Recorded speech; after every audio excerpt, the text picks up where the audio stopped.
Hello, welcome to the show. This one is from the hip, and I noticed they don't tell you. Recruiters, they don't tell you um, what it like from the gate, like what it is and what it's like, the good side and the bad side of trucking. So I'm gonna. This one is from the bad side of trucking. It's a great career because it's calm and peaceful and relaxing, and it's simple and it's easy and it's hardly any stress. But the stress comes when you're out on the road. So it's like a double sided what's that, double sided knife, or yeah, like the edges is sharp on both sides. Like that's what it is. It's good because it's you know, you can have a good career, but then it's bad because you're away from your family, and you're not there, you know, for those special moments. Special moments. I'm talking about like your kids, everything, like their first day of school, or who what knows, dude. Just little things, like just small things, like when they start walking and talking, and those little things you might be missing them. So you better be ready for that and decide yes or no. And a lot of people don't know that, and then they start missing one or two and three, and then they start to regret it. And then at the end of the day, you know you hate trucking.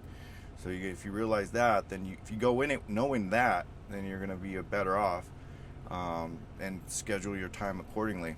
And your employer should be respecting your time off with your family 100%. If they're not, then dude, switch it up real quick. Um, that's what's good about most companies, is that they respect it. But there's every once in a while they'll just keep you on the road, dude, and oof, I mean they'll run you through the ringer. Mega large corporations, they usually run you through the ringer for a good I don't know. Well, it's getting shorter now. Like, you know, when they realize it, if they got a keeper as an employee, then they're not going to treat them bad, and they're not going to treat you, you know, like a dog. So that's about it. And it's also very lonely.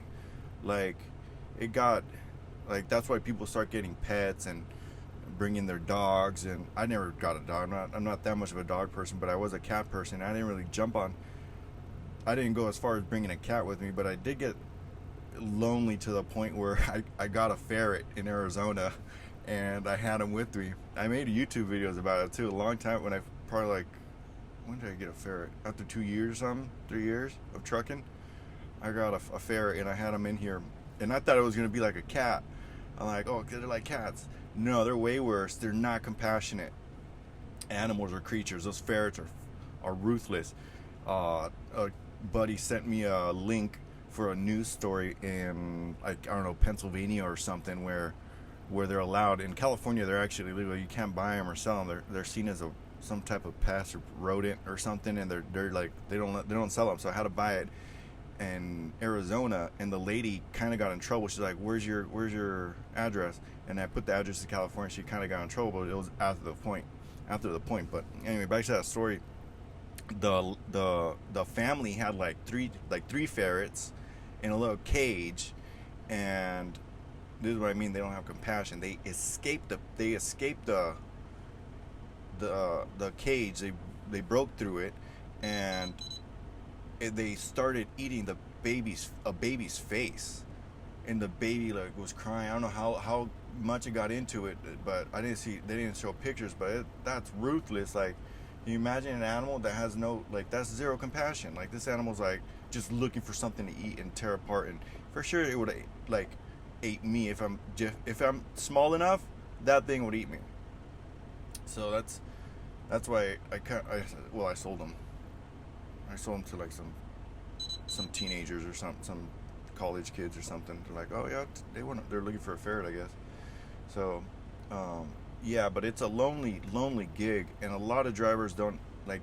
They cope with it. They have different coping mechanisms, and you know, you can have different coping mechanisms, but one of them is it could be anything from drugs to bars to, I don't have none of those. Like, like strip clubs and going to bars. I don't have that itch to go do that, to get that scratch, satisfied. So that's kind of a good thing. But I cope by just listening to people talk and other podcasts, and I don't watch movies that often anymore. But anyway, that's beyond the point. Just realize that it's lonely, and it's gonna get lonelier and lonelier and lonelier. So communication is key. It helped my brother, and for sure it was getting bad with my brother and my sister-in-law, but they made it through when it started getting rougher and rougher, because it's lonely. The main thing is communication. Always talking to your significant other, and staying in touch with them, and doing it like that. So anyway, that's the short of it, or not the short, 6 minutes. Yeah, it's from the hip. All right, thanks for listening, and eyes on the road. Thank you.